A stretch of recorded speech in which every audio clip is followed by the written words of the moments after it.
Welcome to the Digital PR Show. You want the future of marketing and PR? You've come to the right place. We're spilling all the secrets on what it really takes to crush it in PR, digital marketing, and agency life.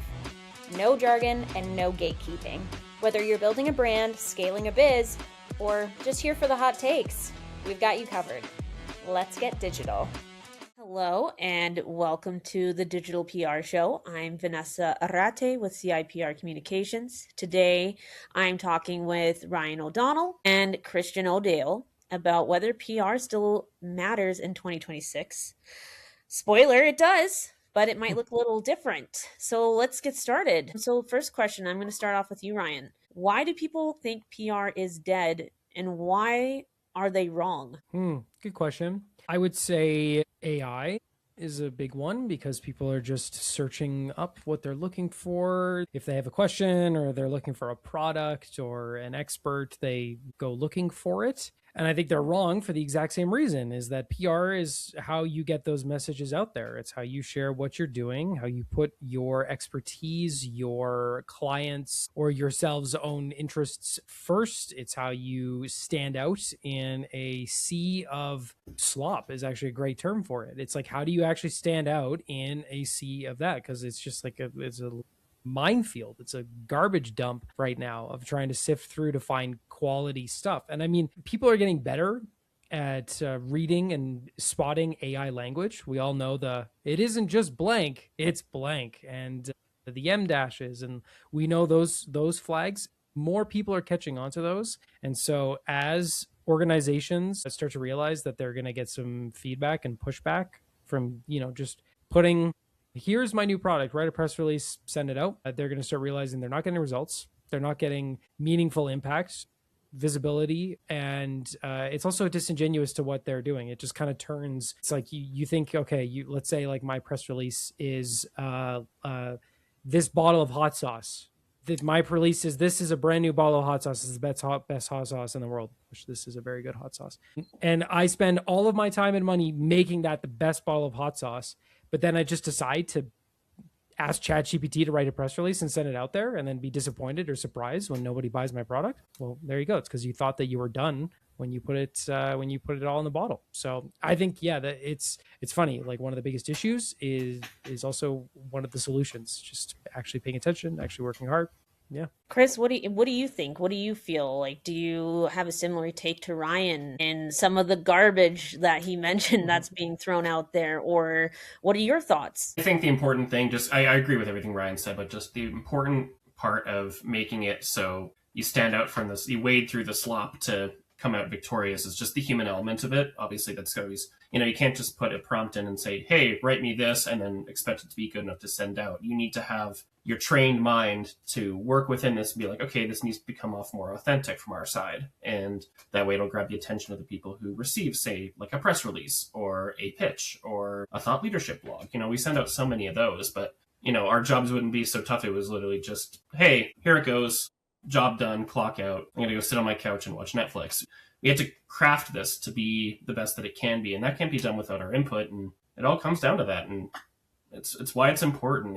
AI is this grandiose new tool, but it is a tool. It's not the be all end all. And, as much as people like to, for better or worse, think that it is, it isn't. And you have to work with it. It's made by humans. You have to put the time and the personality into it to make it the best that it can be and the best that you make it work. So it all comes down to the human element in the end. And that's why PR is important. We relate with the public, to put it plainly, obviously PR. But yeah, it just all comes down to that, the fear of repeating myself. I agree what you both said here, because you kind of do have to walk AI through it a little bit. It isn't just putting in just a bunch of random stuff and then hoping for the best. Like, you do have to craft it. You do have to give it extra context. You got to tell it, hey, I don't want you to sound like a robot. I want you to sound like an actual person. And it has to fit the language of the client. And that's so important, like having that same tone. So what is it going to be looking like going forward? Like, what is PR's new look in 2026? Like, how has it been different from the past? It's going to be interesting because I think good PR is going to be written for an audience and also for a language learning model. It's going to be written so that LLMs can identify them and pick them up and place them in search models. And agencies are going to be looking to implement that to great effect. But at the same time, you can't just pretend that like the only person that's going to see your press release isn't a person. An AI. No, like I think it still needs to read well. And I think people are starving for genuine content in general, like just refreshing. They want refreshing content. And that doesn't just go for like movies and TV. That goes for, I would say, like many different aspects of our day-to-day life. And so people are going to be looking for press releases that have really impactful quotes, that come from a genuine place or honest. Transparency too, I feel like, is another big one. It just kind of leans back into that genuine aspect of it. And I feel like you're going to see just like larger overall pushes. It's not just going to be press releases. It's going to be the PR is part of a tiny piece in the puzzle. You're going to see more direct pitching to clients, more integration on social media, especially on TikTok. That's an interesting one though, because if you do it right on TikTok, congratulations, you're set. If you do it wrong, congratulations, you are now being called a boomer and your brand is dead. So I feel like there's going to be less half-assedness on social media side of PR, and the integration is going to be really, really well thought out, not rushed. Because I feel like there was definitely a lot of rushing over the last 2 years with exciting new technology and tripping over, making mistakes. And so, yeah, I feel like you're going to see an interesting blend of the both. And it's really evolved since COVID too, I find. It's not something you'd ever think about how it evolved, but think about, we're all shacked inside. We need something to catch our attention. We need something positive to latch onto. And, that's right around the time when TikTok was getting big and, we're all staring at our phones. So how do we appeal to those people? We always have to make it snappy off the start. For better or worse, probably for the worse, but the attention spans of people are so minimal a lot of the time now. It's like, oh, I don't have 30 seconds to watch this. Oh, this 20-second ad, God, how can they put that in front of a video? So that just really underlines the importance of, if we're sending out a press release, you need to sell them within the first paragraph of what you're talking about, even down to the headline sometimes. Some people just see the headline, they're like, no, I'm good, throw it away, it's trash. You need to be snappy, you need to catch them off that, and that's going to become even more important, as TikTok and other, I'm sure, social media sites take over that are just like it. And that's how a PR evolves, is we have to work within the constraints that we have now, that we have had in the past, and ones that are coming. We'll always have old school media places to pitch to, like a newspaper, I don't know, a newspaper, but like a radio station or a news publication. But then, we're going to have to pitch to influencers, and they probably take things a lot differently than a news. So it's always being on your toes and knowing how to work within the confinements of what you have and what you will have. That's just a reality that we're going to have to adapt with. Yeah, and I can speak to that as someone who has been known to have a little bit of a shorter attention span. It is important for me to have something that's going to keep me there, keep me engaged. And you know what? I'm glad you both brought it up. Let's talk about influencers and how that's changed the landscape. How have they changed the landscape for digital PR? Like, how are they being integrated? Are they doing it themselves? Do they need a PR company's help? I think you're going to see a sincere and serious drop off in influencer use in PR this year. I feel like people are getting really tired of it. And not that I think they're doing all a bad job. They're absolutely not. But people are tired of the come with me as I check out the blank at the blank at a blank. They're not talking like normal people. It's like the TikTok accent, right? Get ready with me. Get ready with me. Get ready with me.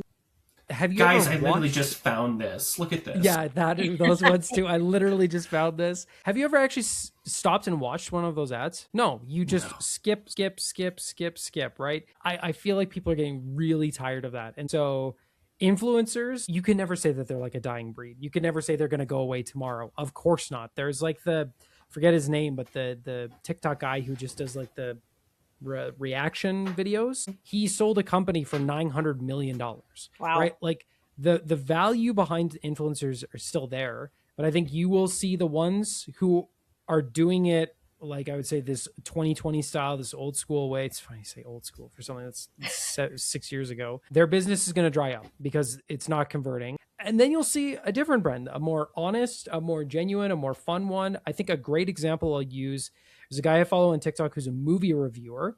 And so I was swiping, and all of a sudden I see that paid partnership ad at the bottom left of the video, and it was one of his videos. And it wasn't, hey everybody, here's this awesome movie that I love so much and they're paying me all this money, right? It was instead, hey, this movie's got an original sci-fi idea. Let's watch the trailer together. Like he wasn't necessarily saying this movie's going to be the best thing ever. He wasn't lying. He was being, oh, like this is let's watch this trailer together. A proud partner sponsorship. So he made content. It was in line with what you would see on his channel, but it didn't stick out like a sore thumb. And I watched the trailer, which I probably would not have seen, right? So I feel like but I also feel like that made it more interactive though. Yes, too. it did. Yeah. Definitely. You know, like that makes someone want to be a part of what's going on rather than I'm just watching you get dressed and I'm watching you go to your car and I'm watching you go to Starbucks. Like that's great. Great. Yeah, congrats. You know, that's awesome. Whereas that is more, let's actually do this together. Let's watch this and see how we feel about it. And they're getting so much smarter on how they handle the ads, like you said with Ryan. And I mean, an example that I saw is one of my favorite YouTube channels. It covers horror movies, and they always, you know, YouTube has its guidelines, so they always have to have the sponsors in front of the video pay for their things. But they make it so much more interactive. They do like skits and that kind of stuff. They have to make it like a more comedic thing, and then you go through the comments of the video. It's like, you see everyone's like, oh, this is the only time I ever want to watch an ad is because they make it fun. It's like, okay, so that is a way that people need to adapt. I think that's the way it'll go in the future. And that's where a PR person or PR trainer will come in to kind of sell them like, hey, if you're standing there like a robot leading, welcome to this, I am sponsored by this, would you like to buy? Here is discount code. It's not going to work. Exactly. Like you're going to see, I think PR can really help. If you think about in our case as an agency, if one of our clients was like, hey, we want to bring in an influencer. Okay, well, let's chat with the influencer. All right, let's like make sure that we know this brand better than you. You're being paid to promote it. Let's help you craft your message. And some influencers will be like, you don't tell me how to do my job. Then, okay, great. Well, then you've just lost the spirit of collaboration, which is how you get good work done. Or they'll be collaborative and be like, or open, or, hey, you know what? I'd really like to do it on my way, but here's how I'd like to do it. How would you think? You know, I feel that will be a part of PR and PR campaigns as a whole. I think if you do it right, it's great. Yeah, there are plenty of channels that are adapting that model Christian mentioned of turning the ad read into an entertaining, funny skit, which is funny because it's basically just like advertising, you know, good advertising makes you want to watch. Huh, Yeah, who would have thought? Yeah, Crazy. It's a concept. Yeah, Wild. It's not that it's a dying breed. It's just how they're doing it needs to change because consumers are changing and getting really tired of the repetitive nature that we've had for far too long now. Which is so funny because to me, that kind of operates the same logic as like a Super Bowl commercial does. That's what I was going to say. Yeah, like, because I remember when I was a kid and whenever the Super Bowl would come, I'd be like, yay, football. What are the funny commercials? Yep. What sells? Like, even when I was 8 years old watching the Super Bowl, that's what always just stuck with me. I love those. Okay, well, let's say you got a new client. They say, we need PR. What's the first thing you ask them? What do you need PR for? And what part of PR do you need? PR is not just some overarching, like, I need a sandwich. Exactly. It has many layers. Exactly. It's not like that. We need to know what you need it for, what it's going to entail. Do you want press releases? Do you want thought leaderships, blogs, all that kind of stuff? Or do you want just general help with SEO? What's your aim here? You have to be more descriptive of that because we have a guideline of like what we usually offer, but what do you want out of it? Do you want to see your audience grow? Do you want to get better communication from your client to the customers? Do you want to attract maybe people who want to work with your company, who you want to hire in that way? That's a totally different campaign. What markets do you want to hit? What audiences, what ages, what areas, that kind of stuff. You need to kind of fill in there. And once you give us the baseline of that, that's something we do really well when we do our initial client meetings with CIPR is we settle all that. They tell us what we need. We draft up our PR plans and our content frameworks, and then we work from there. You can't just come in and say, I need PR, go. It's there's so much more to it than that. So true. And I think one of the other things that we've been toying with lately and trying out is one of the first questions is what's the goal? Like what do you need this for? But what's the goal? Because it's funny because you would think, I would say, 20 years ago, the goal is like to get on local news to talk about this or to make sure visibility's there. But some clients, they don't care about media hits. that's not what they're after. What they're after are new clients. They want business from their press releases. Some clients want to be able to be better seen by large language models. That fundamentally changes how we write the content and what we're gathering. And so I think establishing what those goals are really early on and checking in to see if those are still the goals, quarter after quarter, month after month, that can go a long way because it's very fluid. It's always changing. And your clients, and I would say businesses looking for PR, they're going to need press releases for a different thing. You could think of like a company that has like a groundbreaking for something. Okay, well, that's pretty straightforward. Okay, well, what about they've got a new CEO next month? All right, okay, we got that. What about they just won an award? Like all of those PR initiatives have fundamental different goals and realistic expectations to be made over like how they're received by the public or from industry. So I think, yeah, like what Christian said, and goal setting is huge early on. Well, on top of that, depending on the type of people that you pitch it to, maybe a news focus wouldn't be most ideal for some people. I could pitch it to a journalist, but it's like, is that going to be most ideal for the client that's pitching that wants the PR? And is that going to be what the journalist covers? Because, we were all journalists in the past. How many emails have we got in our inbox of like, hey, this happened? And you're just like, you take 10 seconds to look at it and you're like, why is this relevant? Oh, wait, it's not. Thanks. It's not. Right in the trash bin, please. Lose my number. Yeah, breaking news. Top story of the day. Yeah. I mean, during COVID, that might have been a top story, but that's for sure. Not now, but gone now. So yeah, like you need to know what you need, I guess. Yeah, absolutely. And that just, again, that brings me to my next question. I'm going to put two together. What is the biggest mistake businesses make with PR agencies, and how can we set people up for success that, maybe this is a new business and they've never had to deal with like a PR agency? What are the do's and don'ts? Like, what are you looking for in a client? The first mistake is assuming that people care about what you are doing. Yeah. That sounds harsh, but it's true. It's true. Christian mentioned we all have experience in journalism and we get hundreds of press releases, media pitches a day. A day. I think at one point my inbox had 47,000 emails in it. Oh yeah. Right. So, right.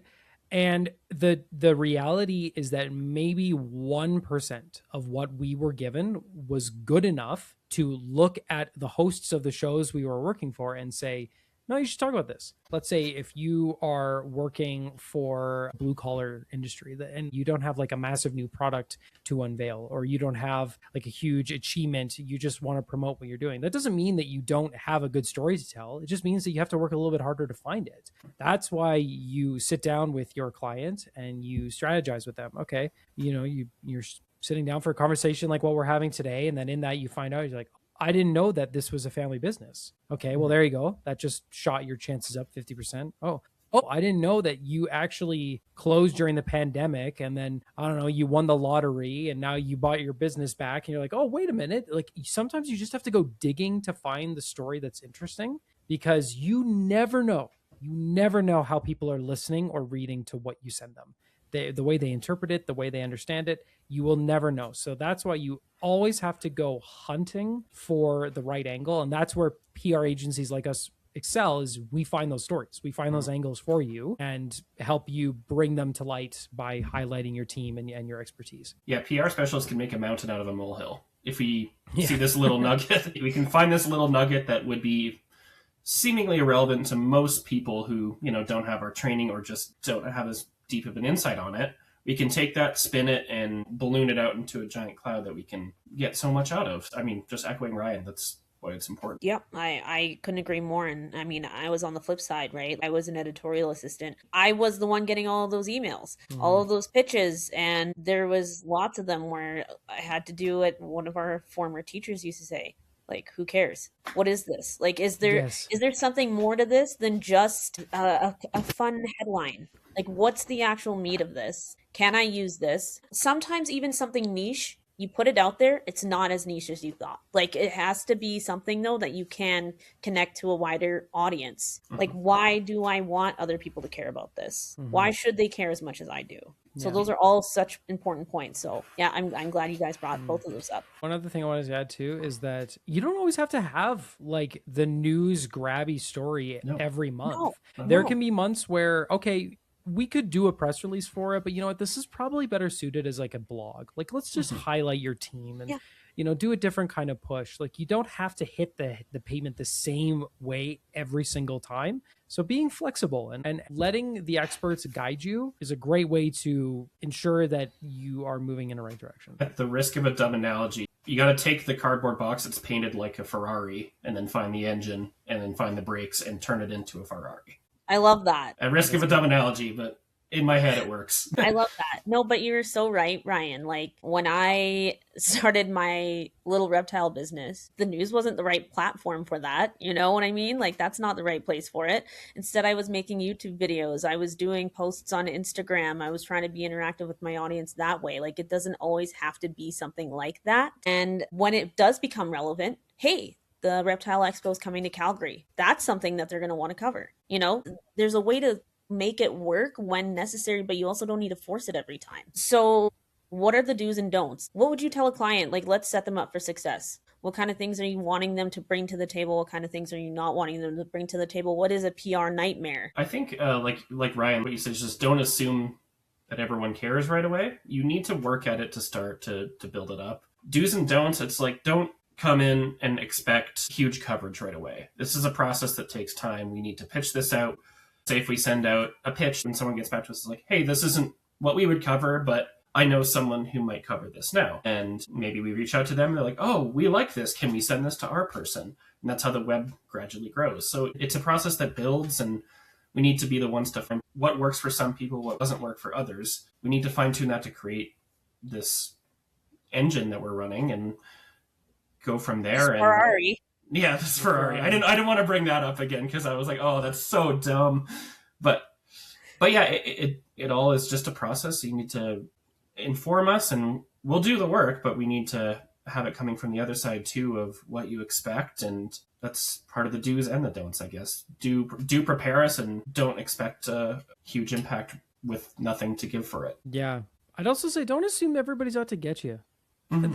This isn't applied to every single agent or client or industry. I know there's just some organizations feel like the media has like a narrative. I can tell you, like, I don't know about you guys. I didn't really notice a narrative when I worked in the newsroom. No. It was more, oh, that's interesting. Oh, and sure, there can be biases and it depends on the demographic, the region. There can be a lot of moving parts there. But sometimes if you draw attention to the story, you just created a problem, right? And in responses to any kind of PR nightmare, sometimes it's better to just have a holding statement and be ready to respond instead of getting ahead of it. It's like that episode of The Office where the watermark, and then Michael makes a giant big deal out of it and it turns into this huge thing and it would have gone completely unnoticed. So over preparing sometimes can be, I would say, an issue. And the other thing I would say is that you have to be ready to probably be a little bit uncomfortable. And specifically what I mean in that is that, like in our case, we're going to ask you to adopt certain technology. We're going to ask you to look into certain bits of automation. We're going to ask for 3,000 verification codes to get into your LinkedIn. There might be moments where you need to catch part of your business up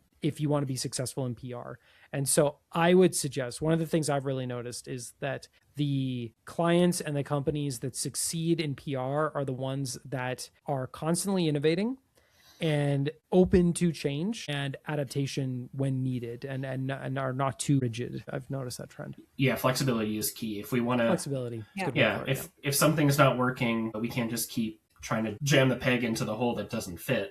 You know, try a new avenue, and you have to be open to that, because if you're not flexible, it's going to limit your results or cause frustrations to rise. You have to be willing to adapt, and who knows, maybe you'll like it, maybe you don't, but at the least you say you tried. And if you do try and you do succeed, well, kablamo. Here's a big revelation for you. And dare I say, communicate.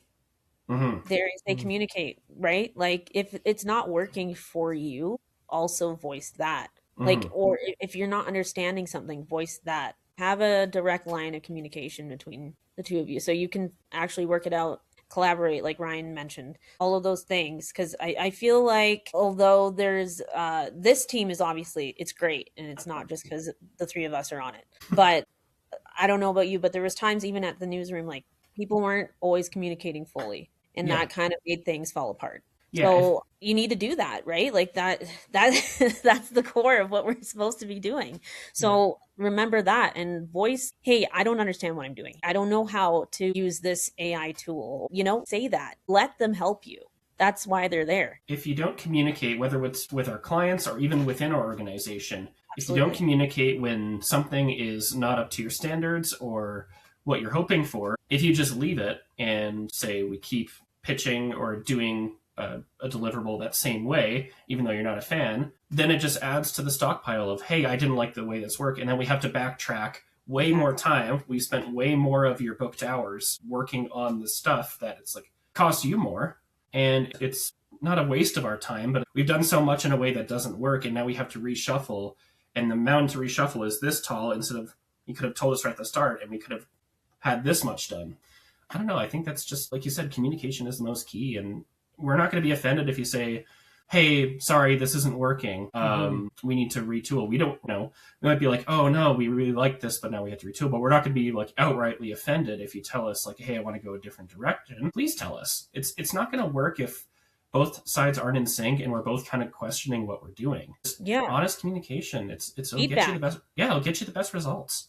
We got to get it right. We redo have it. to, exactly. You have to get it right. We can be wrong too, right? Like absolutely. we can get it wrong. We can put this thing together and then you can say, hey, you know what? Like I thought from our conversation, I thought that this might be something to highlight. And then we go double checking like, oh shoot. Yeah, Or like absolutely, maybe I that do was- want to highlight this. or- I don't want this in there. Like I want it to be more of a focus on, where my business is now. Absolutely. And setting up the foundation to have those conversations. So like really clear, open understandings of like, hey, when is the best time of day to send you stuff? What is the best day of the week to send you stuff? How do you like getting sent stuff? Setting those expectations early on help speed up the process immensely when you look at it in the grand scheme of things. And having clear, open lines of communication too, like even on top of like, email is wonderful for the many things it can do, but it's not the most personal method of communication with someone. I know we have a client here that we have just a group chat on WhatsApp about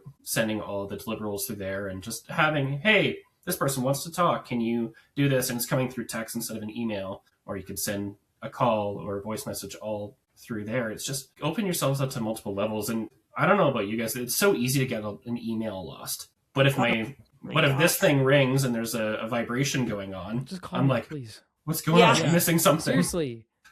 Not all millennials are terrified of phone calls. It's fine. Just call me. Call me on the phone. Yeah, please don't text me. You'll send me a text. I'm calling you. Yeah. I'm calling you right away. Yeah, Sorry.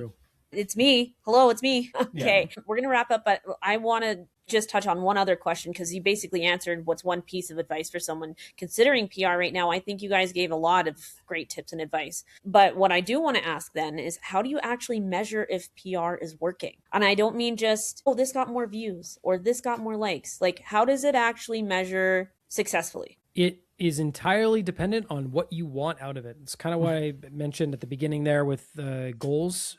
But if the client or if you as the customer are happy, then it's working. There's going to be times where certain things miss, just doesn't get picked up. Busy time of year, you made a massive PR push and then something huge happens in the world and gets buried. Sorry, happens all the time.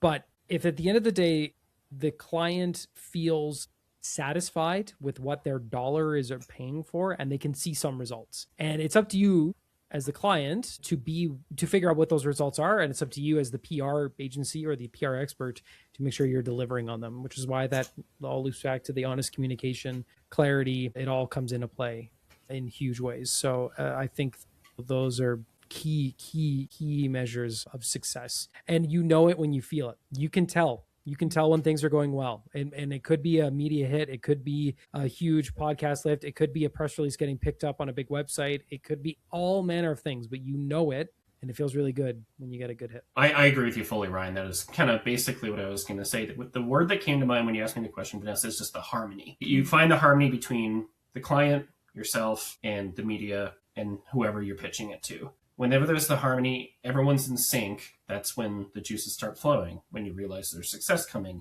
see the money coming in, the attention, all that kind of stuff. And like you said, you get the good feeling, oh, I did this right.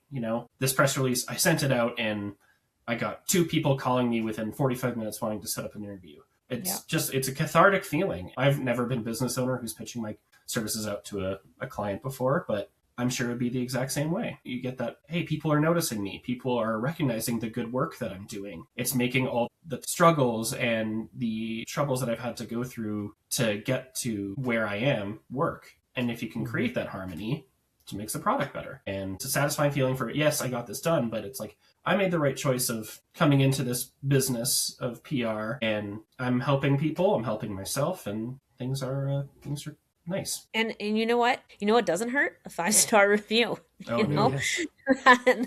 That's also nice. Unless the star rating's out of 10. But Well, yeah, okay, fair enough.